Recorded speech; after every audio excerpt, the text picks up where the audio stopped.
잘 지냈어요? 네. 반갑습니다. 광호 학생. 네. 한 주간 어떻게 지냈어요? 또 한 주간 열심히 또 맡겨진 사역들 잘 감당하면서 또 요한계시록 나오지 않습니까? 네. 우리가 마지막 때를 어떻게 살아야 되나 이런 생각들을 하면서 고민하며 살았습니다. 오늘 복습이 누굽니까? 정규입니다. 정규 학생. 예. 복습 한번 합시다. 네. 지난 시간에 이제 가장 큰 주제는 이제 그 생물에 대한 그 네 가지 생물. 그렇죠. 네. 그때 말씀하시기로 사송사독. 예.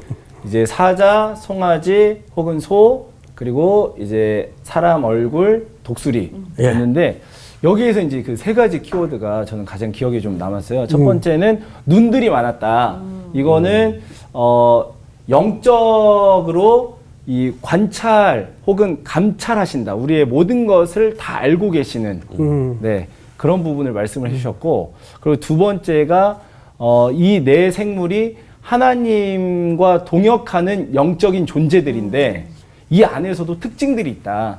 첫 번째 사자는 진정한 왕을 의미하고, 두 번째 송아지는 섬김, 모든 것을 내어주는, 그리고 세 번째 사람 얼굴은 가장 지혜로운 존재, 그리고 네 번째 독수리는 초월적 존재이면서 탁월함을 의미한다 말씀해 주셨고, 그리고 이제 세 번째 영이 이끌어 가신다 라는 부분에 대해서는 하나님의 주권을 믿는 게 중요하다.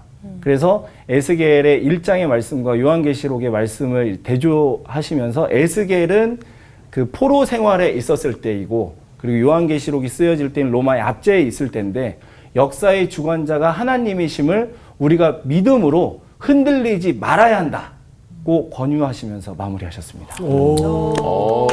깔끔. 어려웠는데 되게. 깔끔을 넘어서 논리정연했어요. 굉장히 질서 있게 설명을 잘 하셨습니다. 감사합니다. 이제 한 가지 굳이 첨언을 하자면 그 네 바퀴는 하나님의 역동적인 역사의 개입. 아무리 시련 속에 있어도 여전히 하나님은 움직이시고 개입하시고 역사하시는 분이다. 네. 오늘 수업 요한계시록 16강 어린 양과 두루마리. 자, 우리 오늘 본문을 좀 요한계시록 5장을 들어갈 텐데 네. 우리 광호 학생부터. 네. 내가 보매 보좌에 앉으신 이의 오른손에 두루마리가 있으니 안팎으로 썼고 7인으로 봉하였더라. 또 보매 힘있는 천사가 큰 음성으로 외치기를 누가 그 두루마리를 펴며 그 인을 떼기에 합당하냐 하나. 하늘 위에나 땅 위에나 땅 아래에 능히 그 두루마리를 펴거나 보거나 할 자가 없더라. 그 두루마리를 펴거나 보거나 하기에 합당한 자가 보이지 아니하기로 내가 크게 울었더니. 장로 중에 한 사람이 내게 말하되 울지 말라. 유대 지파의 사자 다윗의 뿌리가 이겼으니 그 두루마리와 그 7인을 떼시리라 하더라.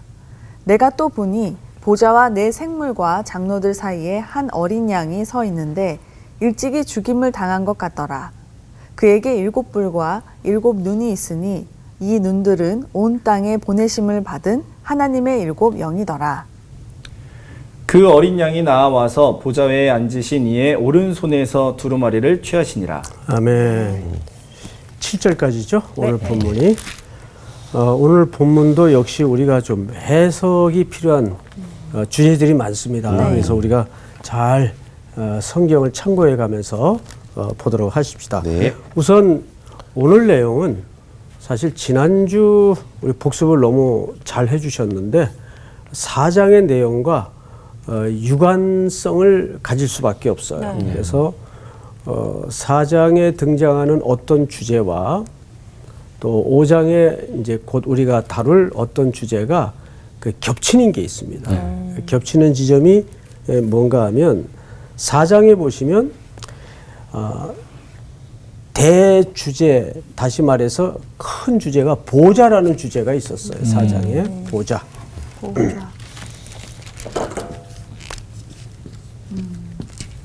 보좌. 이 보좌는 그 시대의 어떤 자리를 염두에 둔 인용 꿉니다. 네. 어떤 자리를 염두에 뒀을까요? 왕의 그 로마 황제의 네. 보좌. 황제. 심판. 통치, 심판, 영광. 네. 당시 로마 황제의 보좌는 통치가 거기서 시작이 되고 거기서 심판이 이루어지고 네. 모든 땅의 영광은 돌아가고. 거기로 돌아가는 거예요. 네. 그것이 로마 황제가 지상에 어느 정도의 위치인지를 가름할 수 있는 네. 그런 상징적인 자리가 보좌입니다. 그래서 4장에 보시면 보좌가 등장을 해요. 자, 몇 절을 보시는가 하면 1절서부터 좀 보십시다.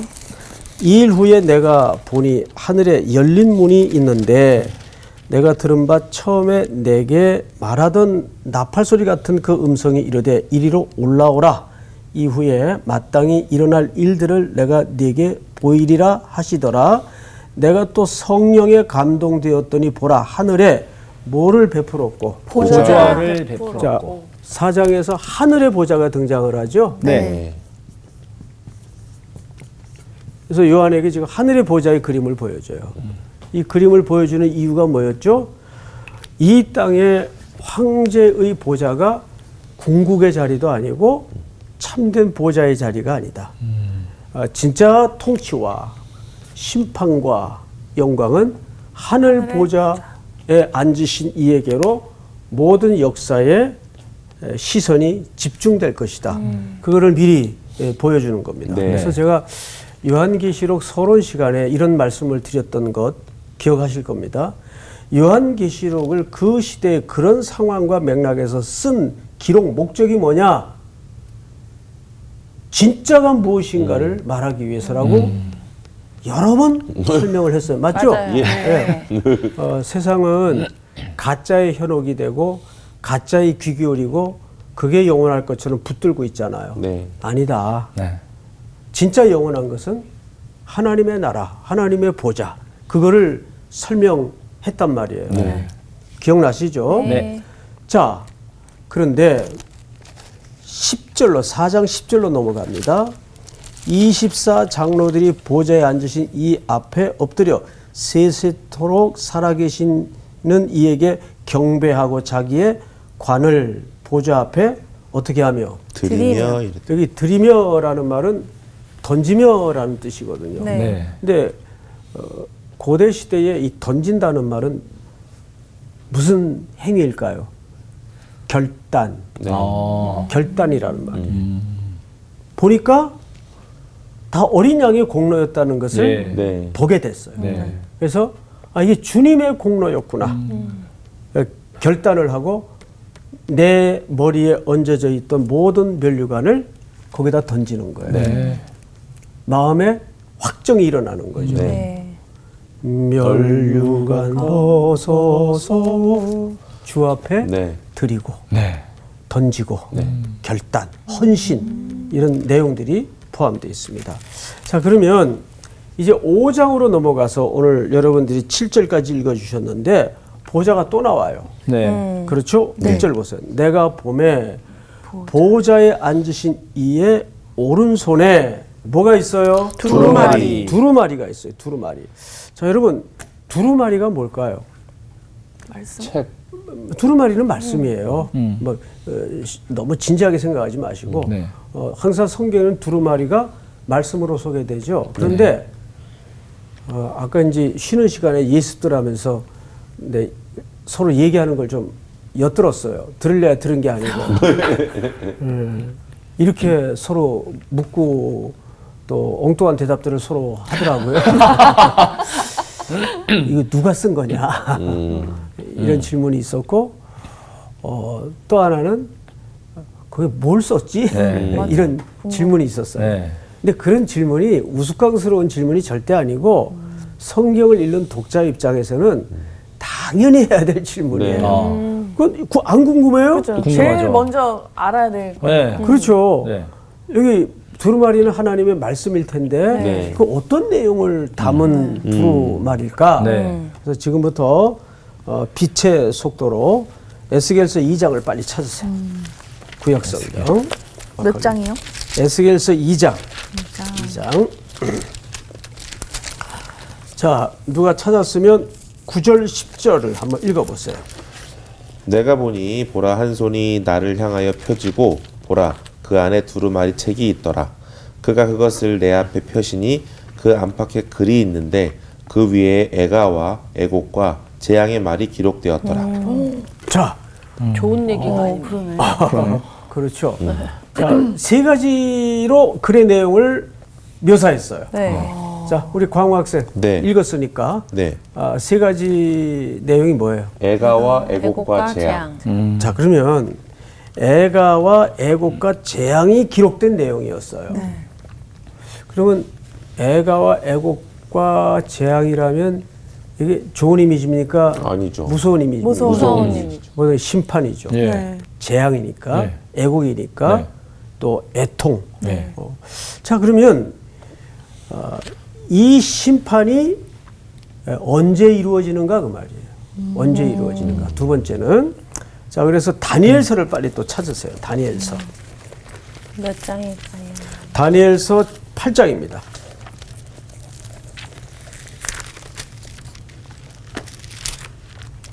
자, 누가 찾았으면 17절을 우리 정규 학생 찾았어요? 아니요, 못 찾았습니다. 아, 제가 읽겠습니다. 너무 자신 있게 얘기해.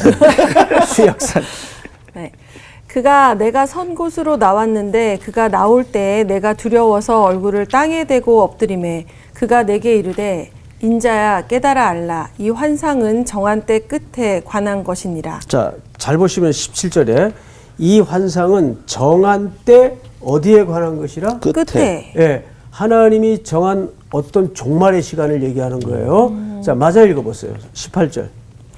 그가 내게 말할 때 내가 얼굴을 땅에 대고 엎드려 깊이 잠들매 그가 나를 어루만져서 일으켜 세우며 이르되 네, 오늘 계시록에 가면 보좌에 앉으신 이의 오른손에 두루마리가 있는데, 근데 그 두루마리의 내용을 에스겔서 2장 9절 10절을 통해서 봤어요. 네. 어떤 내용이었어요? 애가 애가, 네. 애곡과 재앙. 재앙. 애가 애곡, 애고 재앙. 재앙. 재앙이었어요. 근데 이거는 전부 이미지가 심판에 관한 이미지예요. 네. 근데 이 심판이 그럼 언제 오는 심판이냐? 우리가 이거는 에스겔서 2장 9절에서 10절이었다면 네. 이 시기에 관한 거는 다니엘서 다니엘서 8장 8장. 몇 절이에요? 17절. 17절, 18절 말씀이라고요. 근데 정한 때의 끝에. 끝에. 정한 때의 끝, 네. 종말의 어떤 시간을 얘기하는 거죠. 네. 자, 여기 한 가지 더 물어보십시다. 다니엘서 12장을 빨리 펴세요. 네. 다니엘서 12장. 끝날. 현기 학생 4절을 읽어보세요. 다니엘아 마지막 때까지 이 말을 간수하고 이 글을 봉함하라. 많은 사람이 빨리 왕래하며 지식이 더하리라. 자, 여러분, 이거 많이 익숙한 본문이죠, 이 본문은. 아닌가요? 죄송합니다. 익숙했어야 되는데. 아, 참. 그 말씀에 거짓말을 좀 익숙하십시다. 네. 괜히 나만 뻘쭘하네. 다시 한번 제가 읽겠습니다. 다니엘아, 마지막 때까지. 자, 아까 다니엘서 8장에서 언제 그 종말의 정한 때의 끝이 온다고요? 네, 끝. 어떤 정해진 정한 시간의 때의 끝. 종말. 네. 근데 12장에 보니까 마지막 때까지 그 종말의 시간까지 이 말을 어떻게 하라? 간수하고. 간수하라. 이 글을 어떻게 하라? 봉함하라. 봉함하라. 간수하라. 봉함하라. 많은 사람들이 빨리 왕래하며 지식이 더하리라. 네. 무슨 관계가 있을까요? 봉함하라, 간수하라 그랬는데 네. 많은 사람이 빨리 왕래하고 네. 그다음에 뭐라 그랬어요? 지식이 더해진다. 지식이 더해진대요. 예. 무슨 상관관계가 있을까 이 둘 사이에? 가만히 한번 우리가 묵상이라는 과정을 통해서 유추해 보세요. 자, 정리합시다. 간수하라, 네. 봉함. 봉함. 봉함하라. 그때는 많은 사람들이 어떻게 해요? 빨리 빨리. 왕래하고 두 번째는 지식이 더하리라. 더하리라. 지금 위아래 이렇게 상관이 있는 것 같은데. 야 우리 저 의미 없이 썼어요 그냥. 정규 학생 한번 설명해 보세요.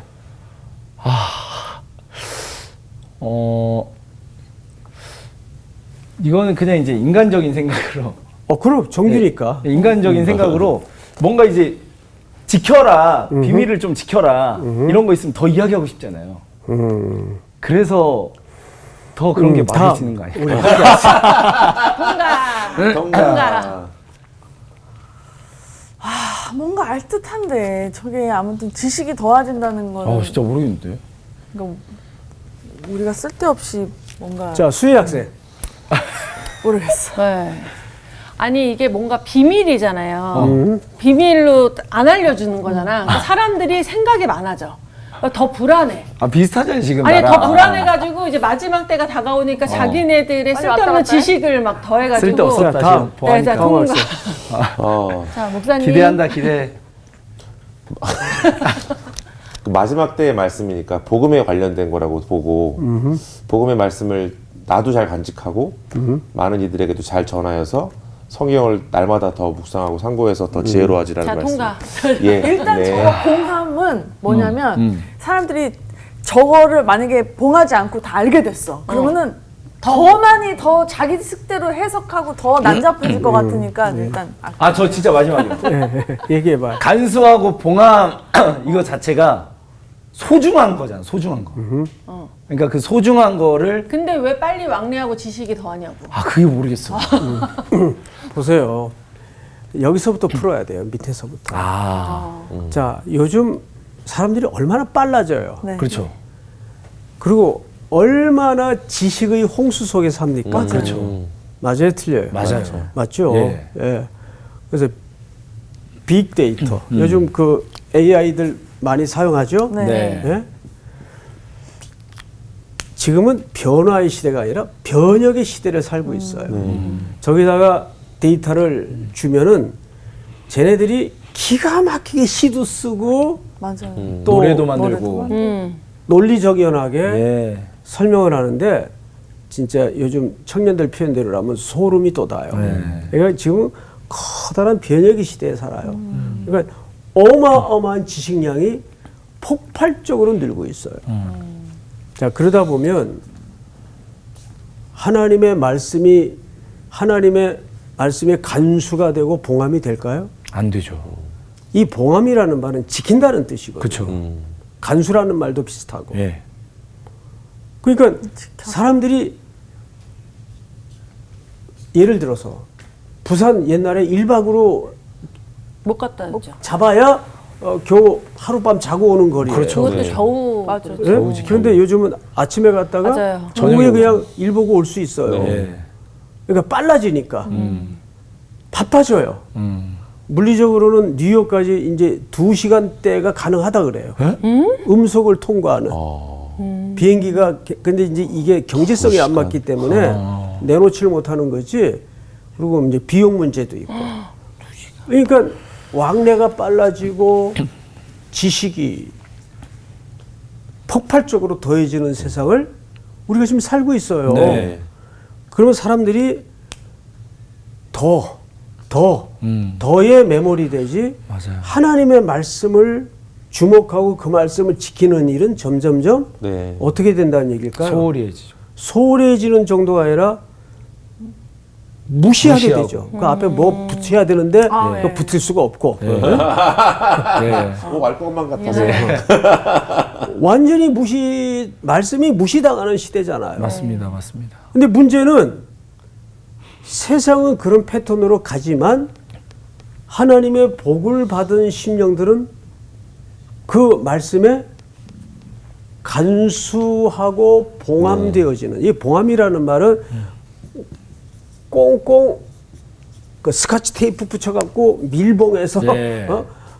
닫아놓는다 그런 개념이 아니에요. 여기서 말하는 봉함은 방금 말씀드린 것처럼 지킨다. 세상의 악한 것을로부터 말씀을 지킨다 그 말이에요. 우리 아까 다니엘서 12장을 9절서부터 10절까지 다시 한번 다 열어보세요. 9절부터 10절을 제가 좀 읽겠습니다. 그가 이르되 다니엘아 갈지어다라는 말은 내 길을 가라 그 말이에요.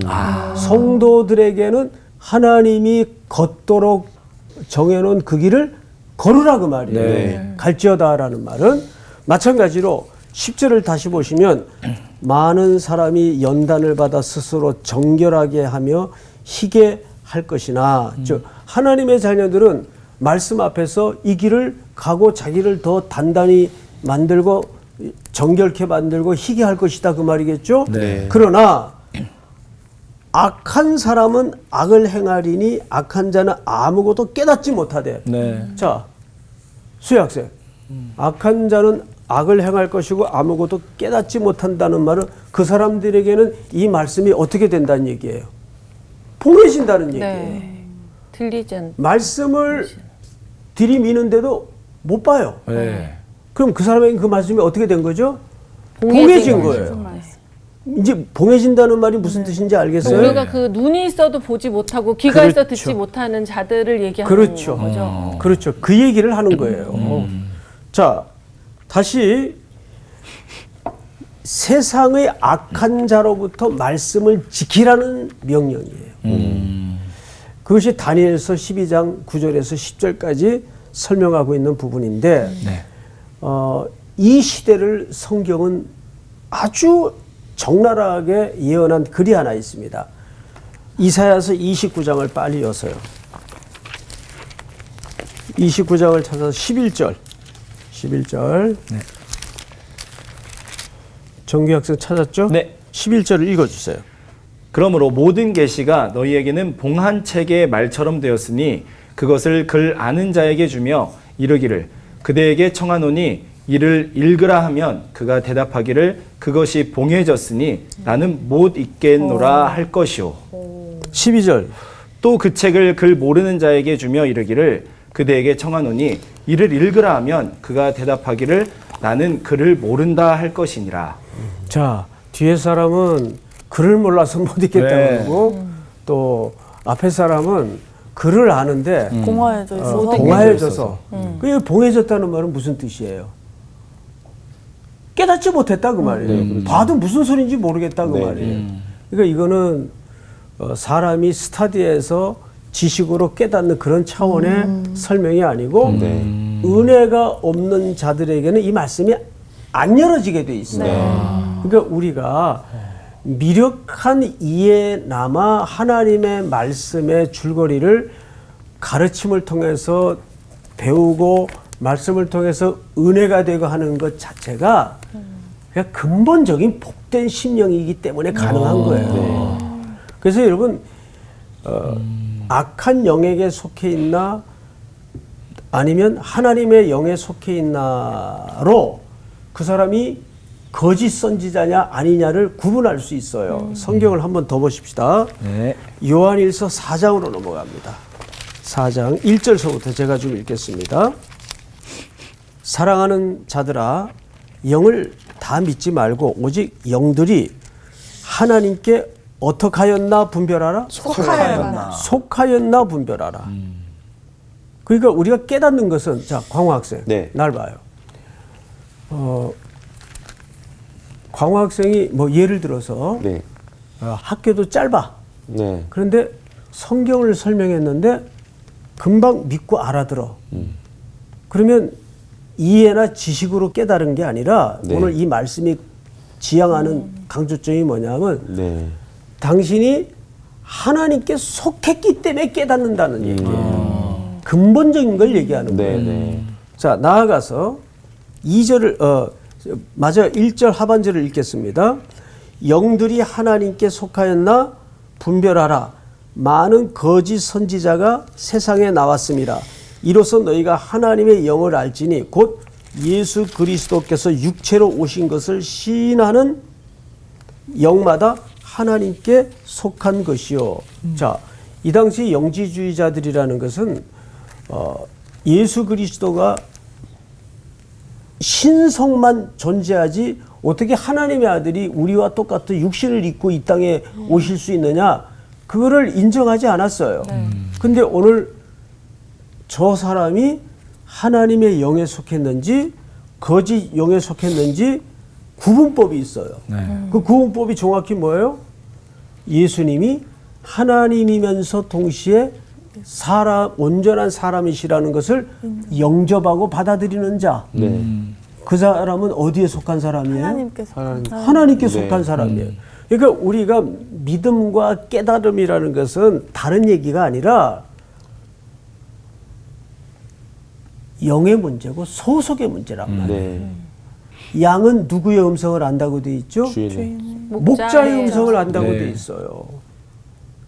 양들은 자기 주인의 음성을 정확히 알아요. 네. 네. 그러니까 우리가 하나님의 말씀을 연약하지만 깨달을 수 있는 것은 이미 우리 영이 누구에게 뿌리 내려져 있기 때문에 하나님께. 하나님의 영에게 속해 있기 때문에 요한일서가 당시 거짓 선지자들이 많이 일어나는 분위기였는데 그것을 설명하는 거예요.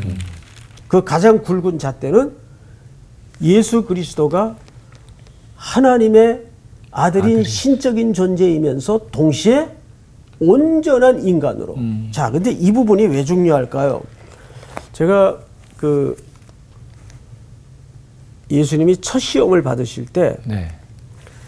돌들을 명해서 떡덩이를 만들려고 시험을 받았어요. 네. 광호학생 기억나죠? 네. 그게 예수님에게 왜 시험이었다고요? 할 수 있는 일이. 그렇죠. 네. 맞아. 근데 만약에 예수님이 가짜 나서 못 참고 얘들이 진짜 나를 그 뭘로 보고 떡을 만들어서 확 뿌렸어. 그러면 이제 예수님도 가오는 사는데 뭐가 실패되는 거죠? 예. 예? 인간으로서 온전한 예. 인간으로서는 실패하는 거예요. 네. 그렇죠. 그러니까 예수님은 스스로 모든 능력을 자제하시고 자기를 제한하셨다고요. 네. 그래서 우리와 똑같은 허기와 연약함을 입으시고 이 땅에 오셔서 온전한 인간으로 존재해야 예수님이 대속의 제물로 되시기 때문에 네. 그래서 우리 죄값을 지불하시기 때문에 이걸 가장 두려워하는 존재가 누구였을까요? 사탄이에요. 네. 그래야 하나님의 구속 사업이 방해되니까. 그래서 예수님은 그것을 다 절제하시고 제한하시고 끝까지 인내하셔서 십자가에 자기를 죄 값으로 속절하시고 지불하시고 우리의 구원을 완성하신 자리예요. 네. 십자가는. 그래서 기독교는 십자가를 설명하지 않고는 성립이 안 됩니다. 네. 그러니까 이 마귀의 첫 번째 예수님의 그 도전은 어마어마한 신학적 도전이란 말이에요. 뭔 말인지 알겠죠? 네. 자, 이제 다시 계시록으로 넘어가서 5장 2절부터 보십시다. 5장 2절 계시록입니다. 자, 누가 읽냐면 우리 광호 학생이 한번 읽어보세요. 또 봄에 힘있는 천사가 큰 음성으로 외치기를 누가 그 두루마리를 펴며 그 인을 떼기에 합당하냐 하나. 계속해서. 하늘 위에나 땅 위에나 땅 아래에 능히 그 두루마리를 펴거나 보거나 할 자가 없더라. 그 두루마리를 펴거나 보거나 하기에 합당한 자가 보이지 아니하기로 내가 크게 울었더니. 네. 울었어. 그 봉인을 뗄 사람이 없으니까 누가 이 봉인을 뗄까? 근데 있었어요, 없었어요? 없었어요. 없었어요. 예. 얼마나 답답했는지 울었어요. 예? 예. 봉인을 뗄 사람이 없어가지고. 참 이게 이 시대의 통곡이에요. 예. 하나님의 말씀이 꽁꽁 가두어져 있고 닫혀 있고 봉함되어 있다는 것 자체가 이 시대의 영적인 뭘 드러내는 거죠? 무지. 네. 예. 무지를 드러내는 거예요. 그래서 누가 이 봉인을 뗄까? 뗄 사람이 없어요. 아무리 찾아봐도. 그래서 울어요. 자, 그런데 5절을 우리 수희 학생 읽어보세요. 장로 중에 한 사람이 내게 말하되 울지 말라. 유대 지파의 사자 다윗의 뿌리가 이겼으니 그 두루마리와 그 7인을 떼시리라 하더라. 아멘. 다윗의 뿌리가 이겼어. 유다 지파의 사자 다윗의 뿌리가 이겼다. 네. 다윗의 뿌리는 누구를 가리키는 거죠? 예수 그리스도. 예수 그리스도. 자, 우리 앞으로 한두 장 넘기면 3장 몇 절을 보시냐 하면 7절을 보세요. 빌라델비아 교회. 우리 배운 내용이지만 칠판 좀 보세요. 소아시아 7교회 가운데 책망이 없었던 2교회가 있었어요. 첫째 어느 교회예요? 서머나 교회, 소모나 교회 책망이 없었어요. 네.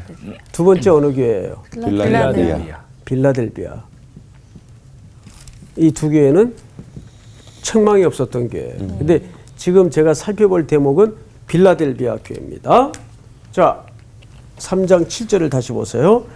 빌라델비아 교회의 사자에게 편지하라. 거룩하고 진실하사 다윗의 열쇠를 가지신 이 곧 열면 닫을 사람이 없고 닫으면 열 사람이 없는 그가 이르되. 자, 앞을 보실까요? 다윗의 열쇠를 가지시니까 보통 열쇠 가진 사람을 뭐라 그래요? 문지기. 네? 키맨. 꿀! 키맨. 네. 우리도 그런 말 하죠.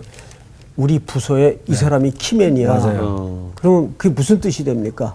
열쇠 가장 가진 중요한 중요한 네. 사람이라는 예. 말이 되죠. 근데 열쇠를 아무에게나 줍니까? 안 주죠. 믿을 수 있는. 엄청난 보고가 담긴 그 의미가 담긴 문을 여는 열쇠를 아무나 맡기지 않죠. 그래서 그렇죠. 열쇠를 가진 사람에게 주는 것은 2가지입니다. 통제권을 갖고 있고 그 안에 모든 내용이 주권을 갖고 있다는 네, 것입니다. 맞아요. 그래서 키맨이라 그래요. 네. 자, 그런데 다윗의 무슨 열쇠? 성경을 잘 보시면 이렇게 돼 있어요. 다윗의 열쇠를 가지신 이 곧 열면 닫을 사람이 없고 닫으면 열 사람이 없는 그가 이르시되. 자, 열고 닫는 거는 무슨 개념이에요? 문. 네. 그리고 키도 뭐와 관련이 있어요? 문. 이 문과 관련이 있어요. 네. 그런데 왜 문의 개념을 차용했을까? 그걸 여러분들이 이해하셔야 됩니다. 성경을 좀 마저 읽어보십시다. 네. 볼지어다 내가 네 앞에 열린 문을 두었으되. 여기 또 문이 나오죠? 네. 열린 문.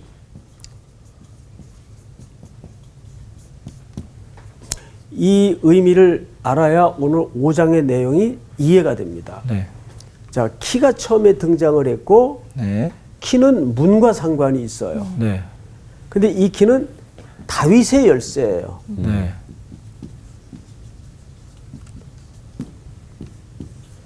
근데 열린 문이래요.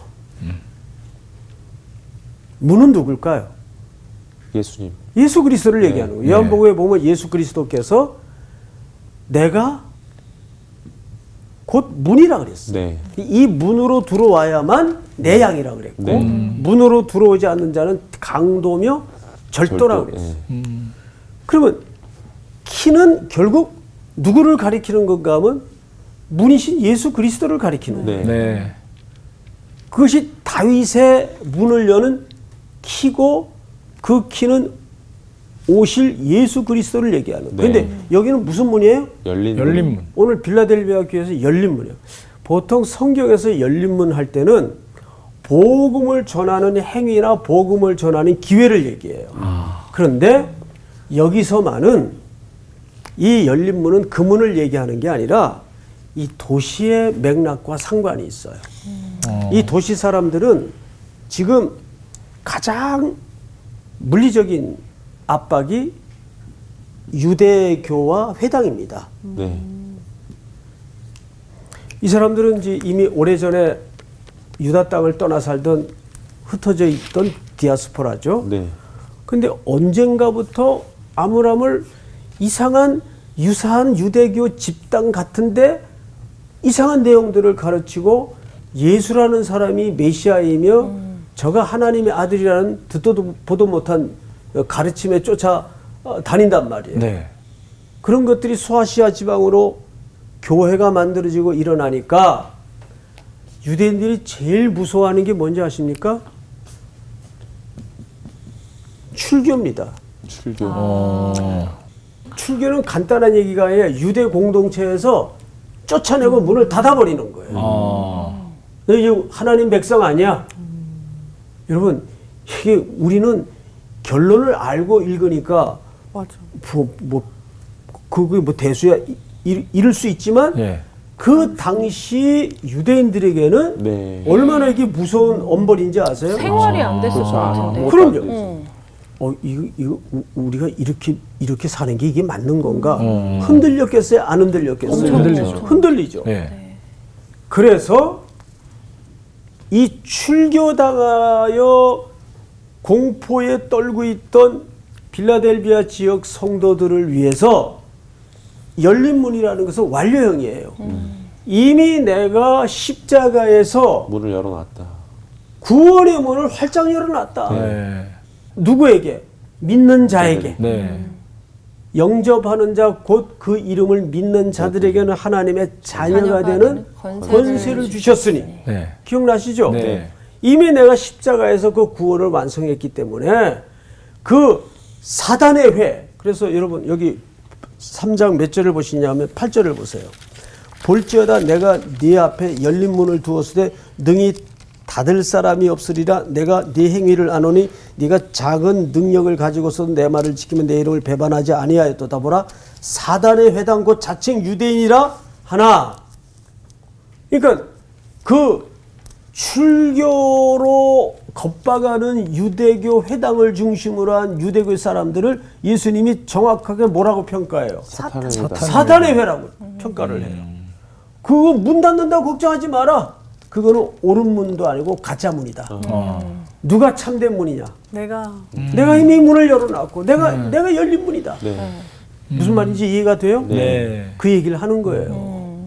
그러니까 다시 5장으로 넘어가서 이제 정리를 하겠습니다. 5절 장로 중에 한 사람이 내게 말하되 울지 말라. 유다 지파의 사자 다윗의 뿌리가 이길 것이니 이겼으니. 이 다윗의 뿌리는 누굴 말하는 거죠? 예수 다윗의 열쇠인 예수 그리스도를 얘기하는 거예요. 그 두루마리와 그 7인을 떼시리라 하더라. 그분의 은혜를 통해서 우리가 말씀을 읽을 수 있는 하나님의 택한 자녀들에게는 봉인이 떼진다 그 말이에요. 네. 말씀이 열리기 시작한다 그 말이에요. 네. 그러니까 엠마오로 가던 두 제자들도 예수님이 고난받고 부활하고 하셨다는 소식을 듣고도 그 진의와 내용을 알아들었어요? 못 알아들었어요? 못 알아들었어요. 근데 그 제자와 동행하시던 누가 말씀을 풀어주십니까? 예수님이. 예수 그리스도께서 풀어주시잖아요. 네. 그분이 사라지시고 난 다음에 두 제자가 서로 나누는 대화 속에 말씀을 풀어주실 때 마음이 뜨겁지 아니하더냐.